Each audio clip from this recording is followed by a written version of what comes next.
આ 7 લોકોના ચરણ સ્પર્શ કરવાની વંશ અને સુખ સમૃદ્ધિનો વારો થાય છે. 1. માતા પિતાના ચરણ સ્પર્શ. માતા પિતા આપણા માટે ભગવાન સમાન છે. તેમના આશીર્વાદથી ઘરમાં સુખ, શાંતિ અને સમૃદ્ધિ આવે છે. તેમના ચરણ સ્પર્શ કરવાથી બધા પાપ નષ્ટ થાય છે અને જીવનમાં સફળતા મળે છે. 2. સૂતેલા વ્યક્તિના ચરણ સ્પર્શ. સૂતેલા વ્યક્તિના ચરણ સ્પર્શ કરવાથી દુઃખ અને દરિદ્રતા નષ્ટ થાય છે. પણ સવાર થયા પછી જ સૂતેલા વ્યક્તિના ચરણ સ્પર્શ કરવા જોઈએ. ભૂલથી પણ સૂતા વ્યક્તિના માથા પાસે પગ ન મૂકવા જોઈએ. 3. બાળકોના ચરણ સ્પર્શ.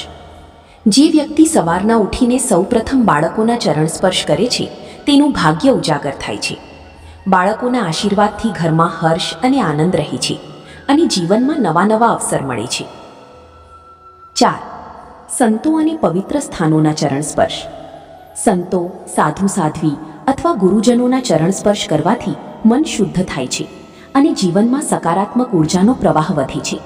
તેમજ પવિત્ર સ્થાનોના ચરણ સ્પર્શથી પણ પુણ્ય પ્રાપ્તિ થાય છે. 5. અગ્નિના ચરણ સ્પર્શ. અગ્નિદેવ ઘરની નકારાત્મક શક્તિઓને દૂર કરે છે અને સકારાત્મક ઉર્જા આપે છે. જો શક્ય ન હોય તો અગ્નિની પરિક્રમા કરીને તેના આશીર્વાદ પ્રાપ્ત કરવા જોઈએ. 6. મિત્રોના ચરણ સ્પર્શ. સાચા મિત્રના ચરણ સ્પર્શ કરવાથી સંબંધોમાં મધુરતા વધે છે અને જીવનમાં સહયોગ અને સહારો મળે છે. આપણા દુઃખ સુખમાં સંયુગ સાથ આપનાર મિત્રનો આદર કરવો એ સારા સંસ્કાર છે. 7. મંદિરના ચરણ સ્પર્શ. મંદિરમાં ભગવાનની મૂર્તિ સમક્ષ નમીને ચરણ સ્પર્શ કરવાથી મનને શાંતિ મળે છે અને જીવનના બધા કષ્ટોનું નિવારણ થાય છે. નિયમિત મંદિર જવાથી સુખ સમૃદ્ધિ અને સકારાત્મકતા વધે છે.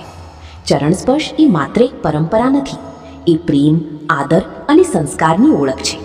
આપણા જીવનમાં સુખ, શાંતિ અને સમૃદ્ધિ લાવવા માટે આ પરંપરાને અપનાવો. મિત્રો, આશા કરું છું કે આપને મારું આ વિડીયો ગમ્યું હશે. જો આ વિડીયો પસંદ આવ્યો હોય તો કૃપા કરીને વિડીયોને એક લાઇક કરી ચેનલને સબસ્ક્રાઇબ જરૂરથી કરી લેજો અને તમારા મિત્રોને પણ શેર કરો જેથી તેઓને પણ તેનો લાભ મળે. આ રીતે મારી સાથે જોડાયેલા રહો અને તમારા સાથ સહકાર માટે આપનો હૃદયથી ધન્યવાદ. જય શ્રી કૃષ્ણ મિત્રો.